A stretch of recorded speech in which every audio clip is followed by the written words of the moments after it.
शहजादी Margaret जंगल में उदास और तन्हा बैठी आंसू बहा रही थी। इसे इसके बूढ़े बाप ने सौतेली माँ के कहने पर जंगल भिजवा दिया था।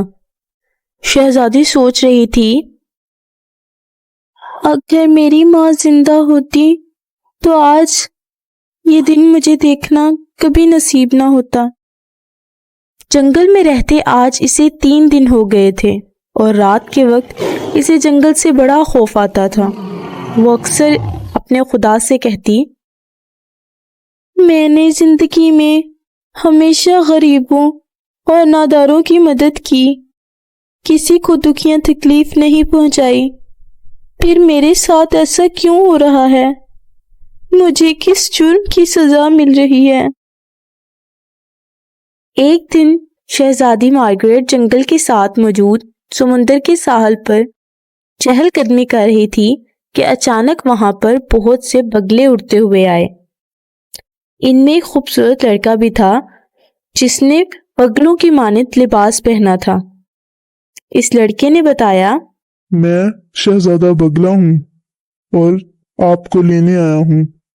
आप नहीं जानती कि आपकी जालिम सौतेली माँ ने कुछ कातिलों को जंगल की तरफ रवाना किया है ताकि हमेशा के लिए आपका खात्मा हो जाए।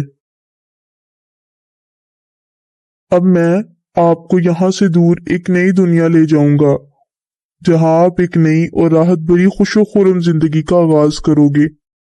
फिर शहजादे के कहने पर बगले मार्गरेट को उठाए एक तरफ उड़ने लगे। शहजादी मार्गरेट सोच रही थी कि वाकई जो खुदा के बताए हुए रास्ते पर चलकर नेक और अच्छे काम करते हैं, इन पर जब कभी मुश्किल या बुरा वक्त आता है तो खुदा इनकी मदद जरूर करता है।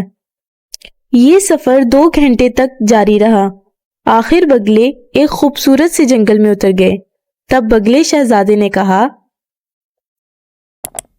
हमें जो हुक्म मिला था हमने पूरा कर दिया।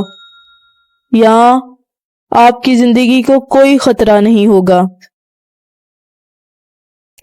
ये कहकर बगले शहजादे ने अपनी साथी बगलों को उड़ने का इशारा किया। इनके जाने के बाद शहजादी मार्गरेट एक मर्तबा फिर उदास और गमज़दा हो गई। बहरहाल वो दिल में खुदा का शुक्र अदा करने लगी कि वो मौत के मुंह से निकलकर एक पुरअमन जगह पर आ गई हैं। दिन आहिस्ता आहिस्ता गुजरने लगे। शहजादी मार्गरेट जंगली फल खाकर पेट की आग बुझा लेती।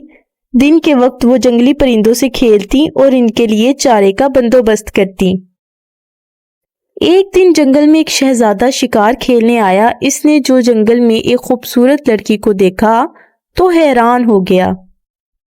मार्गरेट ने जब शहजादे को अपने मुतल्लिक बताया तो शहजादे के चेहरे पर मुसरत के आसार नमूदार हो गए, जैसे इसे अपनी मंजिल मिल गई हो। शहजादे ने बताया, मैं मुल्क तेहरान का शहजादा हूँ और मेरी तुम्हारे साथ बचपन में निस्बत ठहरा दी गई थी। शहजादी ने जब गौर से शहजादे को देखा तब वो शहजादे को पहचान गई, लेकिन फिर इसके चेहरे पर उदासी छा गई। अब तो मैं एक गरीब और बेयारो मददगार लड़की हूँ। अब तुम भला मुझसे कैसे शादी कर सकते हो? लेकिन शहजादे ने बताया, मैं तुम्हें अपनी शरीके हयात बनाऊंगा। तुम एक नेक और रहमदिल लड़की हो। शहजादे ने शहजादी मार्गरेट को अपने साथ घोड़े पर बिठाया और वापसी के लिए रवाना हो गया। तवील सफर के बाद शहजादे ने अपना घोड़ा एक पहाड़ की चोटी पर रोका और तब शहजादी ने दूसरी तरफ एक खूबसूरत शहर को देखा। इतना खूबसूरत शहर शहजादी मार्गरेट ने कभी नहीं देखा था। शहर के ऊपर सफेद बगले भी उड़ रहे थे। फिर शहजादा मार्गरेट को महल के अंदर ले गया और कहने लगा, अब तुम्हें यहीं रहना होगा और मैं अपने वालिदैन के पास जा रहा हूँ ताकि उन्हें मुकम्मल सूरत हाल से आगाह कर सकूं और इंशाल्लाह फिर हमारी शादी हो जाएगी। शहजादी अब शहजादे के घर में रहती थी। وہاں بگلے بھی آتے تھے اور شہزادی کو بگلے بہت پسند تھے۔